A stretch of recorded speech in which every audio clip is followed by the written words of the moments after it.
RCP Notícias.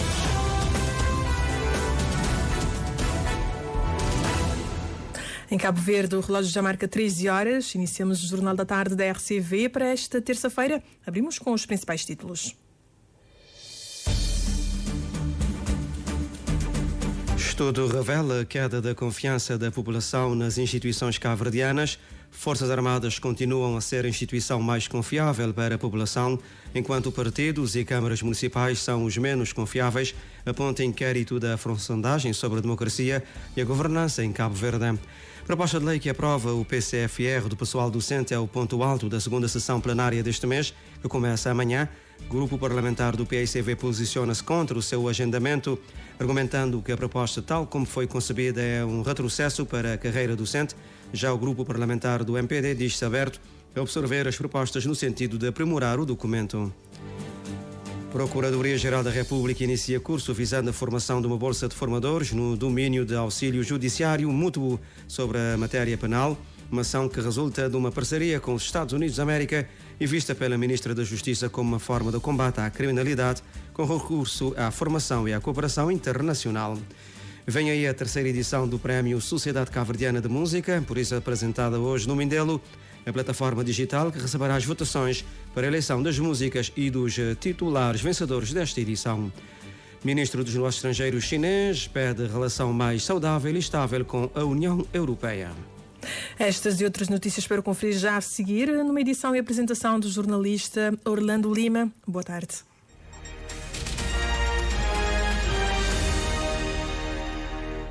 Ora viva, boa tarde e seja bem-vindo a este Jornal das 13 aqui na sua RCV.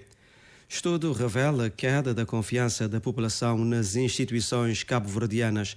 Entretanto, as Forças Armadas continuam a ser a instituição mais confiável para a população, enquanto partidos e câmaras municipais são os menos confiáveis, aponta inquérito da Afrosondagem sobre a democracia e a governança em Cabo Verde, que analisou o desempenho do governo e a confiança nas instituições do país. José Semedo, diretor da Afrosondagem, destacou a persistente preocupação dos cabo-verdianos com o desemprego e a saúde, que continuam a ser apontados como os principais problemas do país.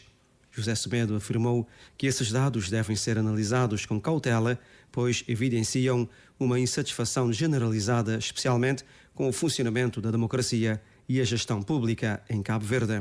Detalhes na reportagem com Edneia Barros. A persistente preocupação dos cabo-verdianos com o desemprego e a saúde continuam a ser apontados como os principais problemas do país.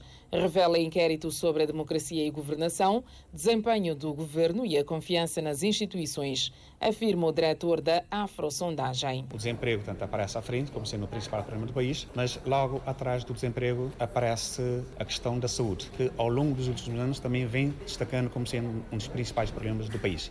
E hoje, claramente, não só a nível nacional, mas também se repararmos os dados a nível de cada um dos municípios, a questão do acesso à saúde tanto aparece como sendo um dos principais problemas do país. O estudo, realizado a cada 2 anos, revela a queda generalizada da confiança dos cabo-verdianos e na liderança mantêm-se as Forças Armadas e entre os menos confiáveis estão as câmaras municipais e partidos. A relação institucional entre o Presidente da República e o Primeiro-Ministro também foi avaliada. A instituição mais confiável continua a ser as Forças Armadas, apesar de ter uma queda considerável comparativamente a 2022, passando de 74% para 54%, e os partidos políticos e as câmaras municipais tanto ainda estão no rol das instituições que menos os cabo-verdianos confiam em 2024. E entre os eleitos, tanto o Presidente da República ainda continua na frente, acima do Primeiro-Ministro. Há também a destacar a questão das relações institucionais entre o Presidente da República e o Primeiro-Ministro. Pouco mais de um terço consideram que é tensa, também relativamente um terço consideram que ela é normal. Para metade dos cabo-verdianos, ambos têm responsabilidade nesta matéria, são responsáveis por esta relação tensa, mas também há de destacar que cerca de 26% atribuem essa responsabilidade única e exclusivamente ao Primeiro-Ministro, contra 16% consideram que é o Presidente da República o responsável por esta relação tensa. O diretor da Afrosondagem, José Semedo, destaca que a falta de confiança nas instituições, sejam elas eleitas ou não, é uma preocupação crescente e que precisa ser realizada com cautela. Todas as instituições perderam crédito junto dos cabo-verdianos comparativamente ao ano de 2022. Há também uma avaliação negativa do desempenho do governo. Provavelmente, de todos os tempos que nós estamos a realizar o estudo, este poderá ser tanto o período em que a avaliação do governo atinge um pico em termos de avaliação negativa, seja na área social, seja na área económica. Aqui, tanto quando há um problema de confiança, há que se ver tanto a forma que nós estamos nos relacionando, a fazer a gestão do país nos diferentes setores, nas diferentes áreas, em diferentes áreas de soberania, para ver como melhorar tanto essa relação, para voltar a ganhar a confiança dos cabo-verdianos. O 10º inquérito sobre a qualidade da democracia foi realizado entre 27 de agosto e 10 de setembro de 2024 e envolveu 1.200 cidadãos das ilhas de Santiago, São Vicente, Santo Antão e Fogo. A Procuradoria-Geral da República iniciou hoje um curso visando a formação de uma bolsa de formadores no domínio de auxílio judiciário mútuo sobre a matéria penal, uma ação que resulta de uma parceria com os Estados Unidos da América e que é vista pela Ministra da Justiça, Joana Rosa, como uma forma de combate à criminalidade com recurso à formação e à cooperação internacional. E a cooperação internacional ela é fundamental.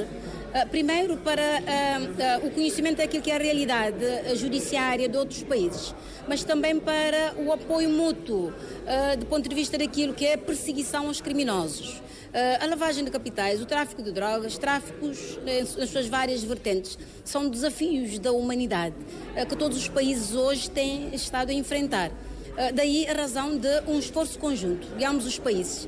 Daí falar-se no apoio mútuo entre os vários países, não só para a convergência normativa, mas também para que haja uma articulação entre as diversas autoridades centrais, nacionais e internacionais, em perseguir os criminosos, investigar os crimes, punir esses criminosos e desapossá-los dos bens, como sabem, acabam pela via da criminalidade, enriquecer-se e depois colocar toda a riqueza no mundo, tanto para o financiamento ao terrorismo, quanto para deturpar o próprio mercado financeiro.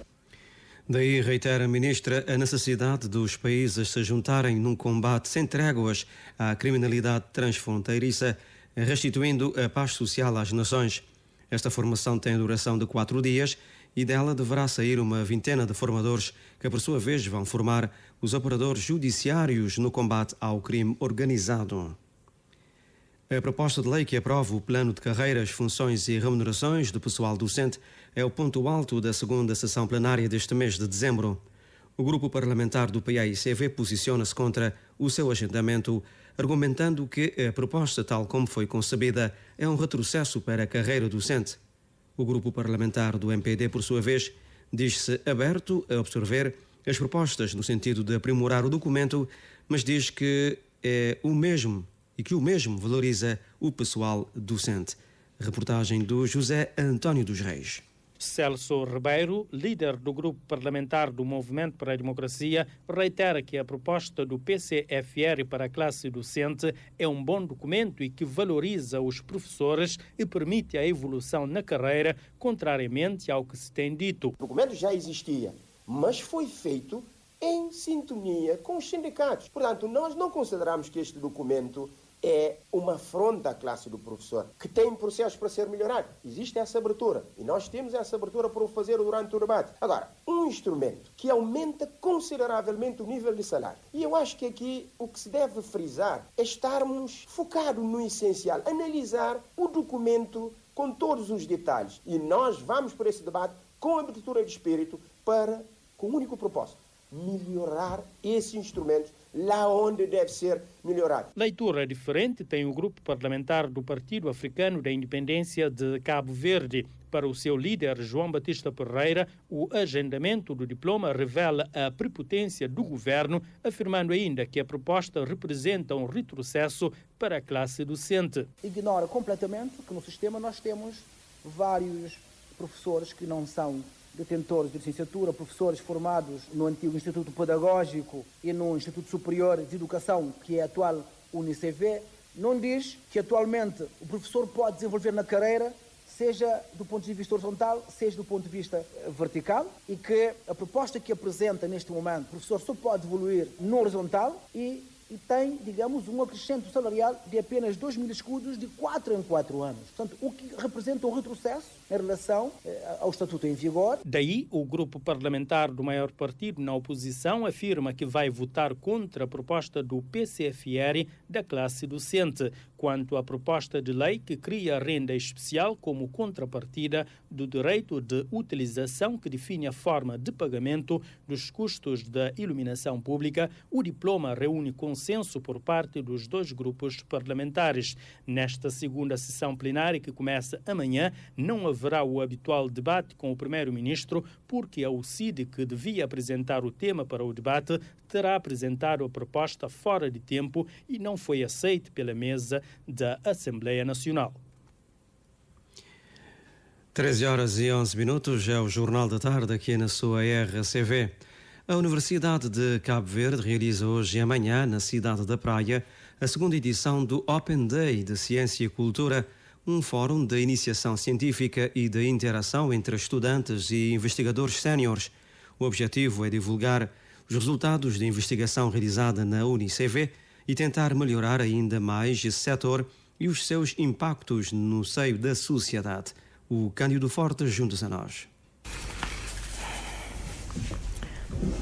Durante 2 dias, estudantes de graduação e pós-graduação, doutorados e investigadores séniores estarão a interagir com base em temas como jornalismo, multiplataforma e inteligência artificial, ética na investigação, entre outros. A primeira edição focou-se mais na ciência em si. Nesta segunda, a cultura académica é o tema principal. O Open Day destaca-se pela sua aposta na disseminação inclusiva da ciência e sua relevância para o desenvolvimento sustentável. Uma das apresentações previstas intitula-se Ética na Investigação Científica. Sónia Semedo, da comissão organizadora do evento, disserta sobre o objetivo. O foco é mesmo a instituição, o que se faz na instituição, mas aberto ao público para analisar como que os resultados de investigação podem ser levados para a comunidade, como é que nós estamos a utilizar nos Objetivos de Desenvolvimento Sustentável, como é que nós podemos ajudar na água, na agricultura, na adaptação das alterações climáticas, a saúde per si também. Temos a própria plenária da investigação e a ética, porque tudo na vida tem padrões que têm que ser seguidos. Não roubar a ideia do vizinho, colaborar de forma igualitária. A investigação que desenvolvemos não pode causar mal aos seres humanos ou a qualquer outros seres vivos. Nós, como investigadores, nós temos contactos internacionais e de vez em quando podemos trazer esses contactos internacionais. Trazemos isso porque, se nós queremos fomentar a investigação, todas as mãos, todas as ajudas são bem-vindas. Uma dessas ajudas veio do programa Erasmus da União Europeia, cujo ponto focal, Nelson Martins, interveio na sessão plenária sobre as oportunidades de investigação das ações Jean Monnet, um projeto que visa comparar a investigação feita na Europa com a dos países que se candidatam. É um programa que te permite estudos comparados e, nesse momento, a única universidade que tem aquele programa lá é Ciências Jurídicas, que está falando sobre parceria especial entre a União Europeia e Cabo Verde.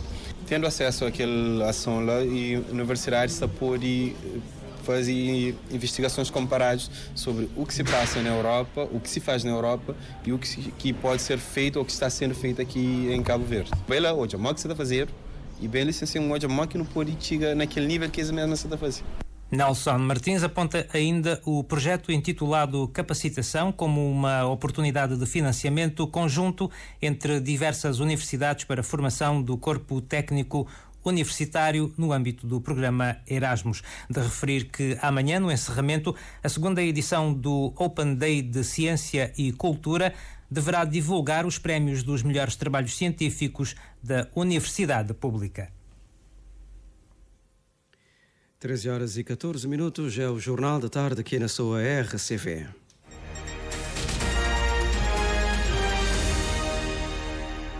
A Associação Cesária Évora assinala no fim desta semana 13 anos de saudades da CIS, com serenata pelas ruas da cidade do Mindelo e concerto musical.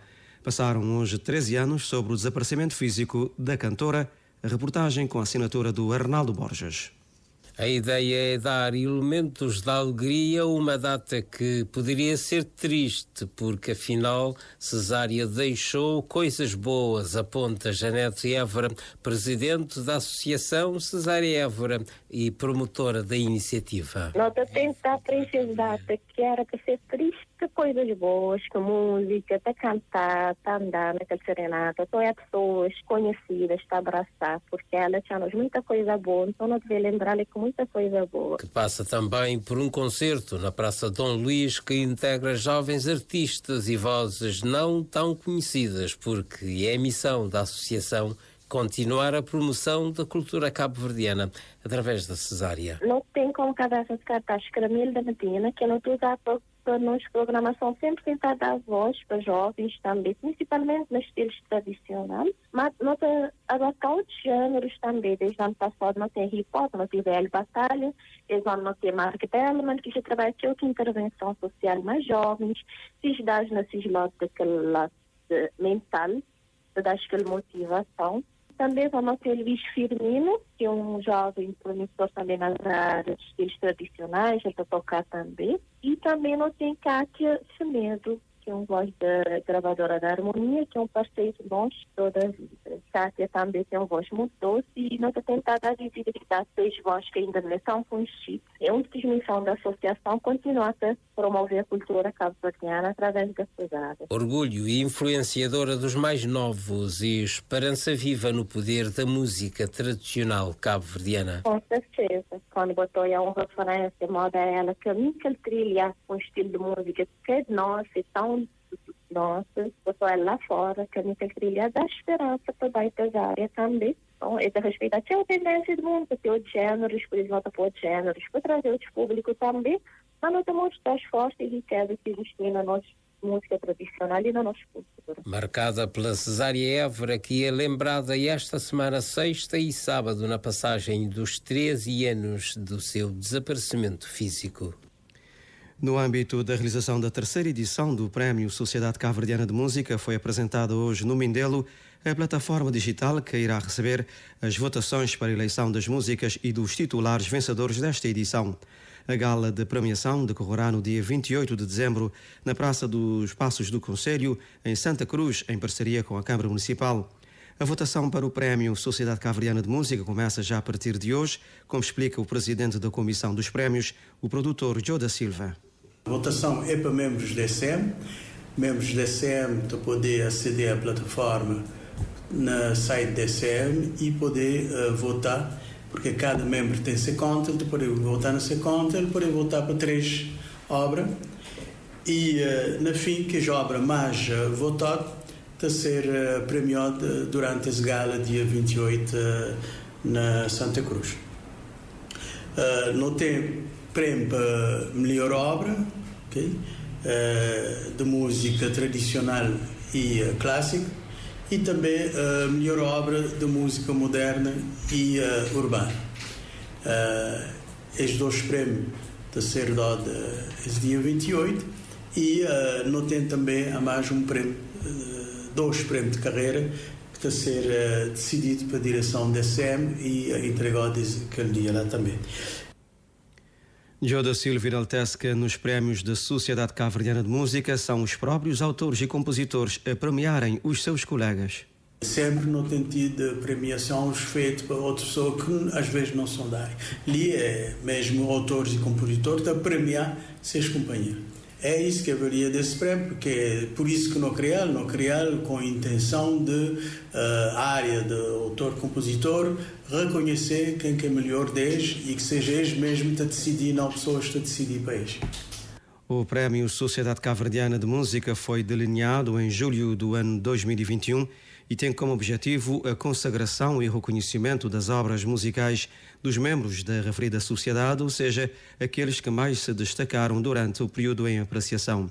Nesta terceira edição serão premiadas as músicas lançadas pelos membros da Sociedade Cabo-Verdiana de Música no ano passado, para além da eleição do Prémio Carreira e do Utilizador Guardião.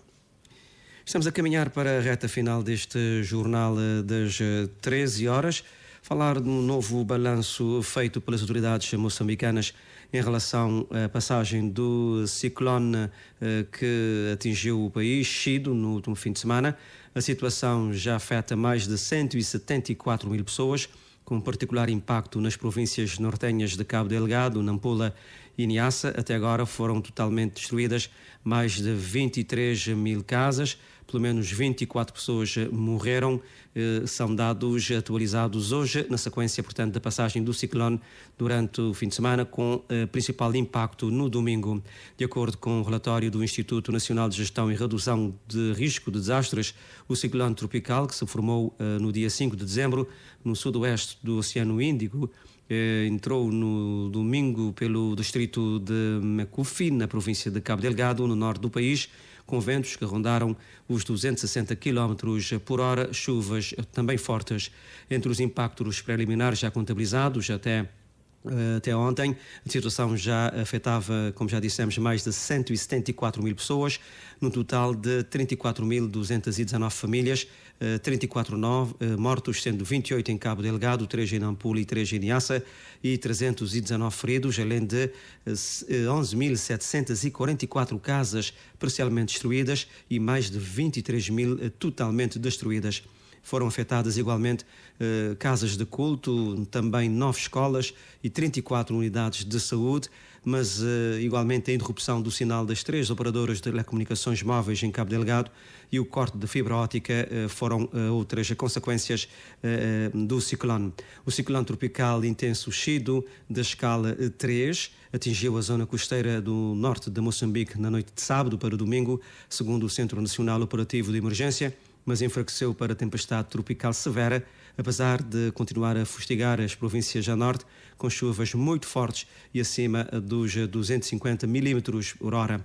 As autoridades moçambicanas já tinham admitido na quinta-feira passada que cerca de 2,5 milhões de pessoas poderiam ser afetadas pelo ciclone Chido nas províncias de Nampula, Cabo Delgado e Niassa no norte e na Zambésia e Tete no centro.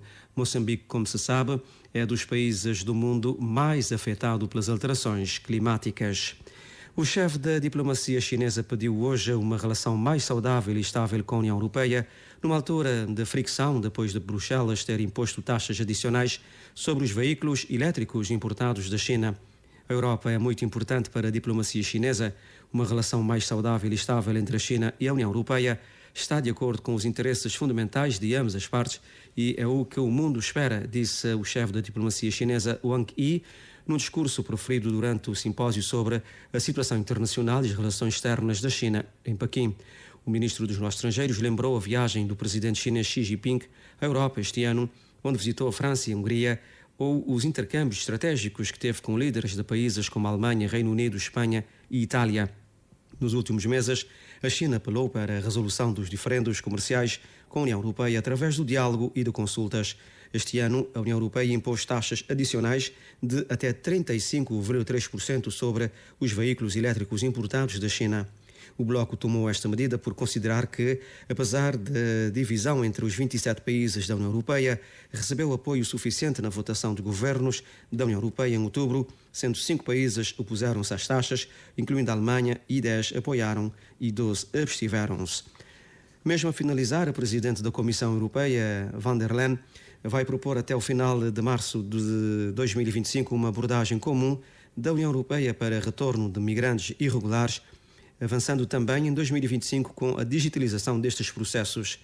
Dias antes dos chefes de governo e de Estado da União Europeia se reunirem já na quinta-feira em Bruxelas, naquela que será a primeira cimeira europeia presidida pelo novo presidente do Conselho Europeu, o português António Costa, a líder do Executivo Comunitário dá conta de que a nova lei visa tornar o processo de retorno mais simples, mais rápido e mais eficaz, a fim de o colocar ao nível do novo processo de asilo racionalizado, como previsto no novo Pacto em matéria de asilo e migração.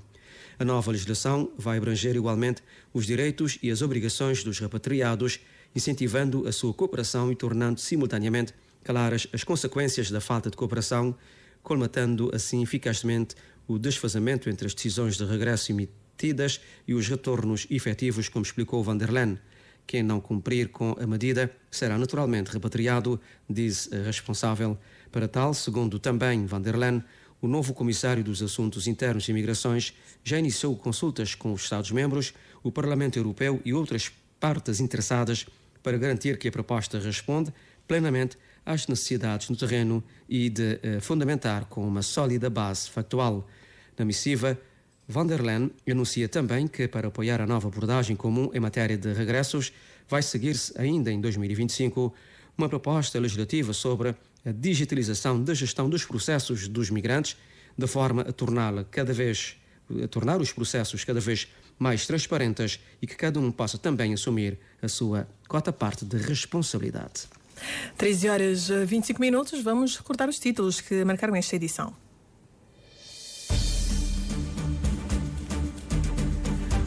Neste Jornal das 13, ouvimos que estudo revela a queda da confiança da população nas instituições cabo-verdianas, mas as Forças Armadas continuam a ser a instituição mais confiável para a população, enquanto partidos e câmaras municipais são os menos confiáveis, aponta o inquérito da Afrosondagem sobre a democracia e governança em Cabo Verde, que foi divulgado hoje na capital cabo-verdiana. Proposta de lei que aprova o PCFR do pessoal docente é o ponto alto da segunda sessão plenária deste mês, que começa amanhã. O grupo parlamentar do PICV posiciona-se contra o seu agendamento, argumenta que a proposta, tal como foi concebida, é um retrocesso para a carreira docente. Já o grupo parlamentar do MPD diz-se aberto a absorver as propostas no sentido de aprimorar o documento. A Procuradoria-Geral da República inicia na Praia curso, tendo em vista a formação de uma bolsa de formadores no domínio de auxílio judiciário mútuo sobre matéria penal, uma ação que resulta de uma parceria com os Estados Unidos da América e vista pela Ministra da Justiça de Cabo Verde como uma forma de combate à criminalidade, com recurso à formação e à cooperação internacional. Vem aí a terceira edição do Prémio Sociedade Cabo-Verdiana de Música, por isso apresentada hoje no Mindelo, a plataforma digital, que vai receber as votações para a eleição das músicas e dos titulares vencedores desta edição. A gala de premiação vai decorrer no município de Santa Cruz, interior de Santiago, já no dia 28 deste mês de dezembro. Ouvimos também neste jornal o ministro dos Negócios Estrangeiros chinês a pedir relação mais saudável e estável com a União Europeia, um pedido que surge numa altura em que da fricção depois de Bruxelas ter imposto taxas adicionais sobre veículos elétricos importados da China. E assim terminamos este Jornal das 13, num dia em que o país assinala 13 anos de saudade, 13 anos sem Cesária Évora. Boa tarde.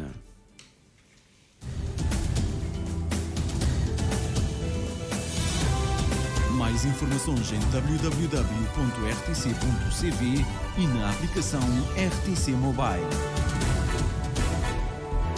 RCV, o rigor da notícia e o melhor da informação a cada hora.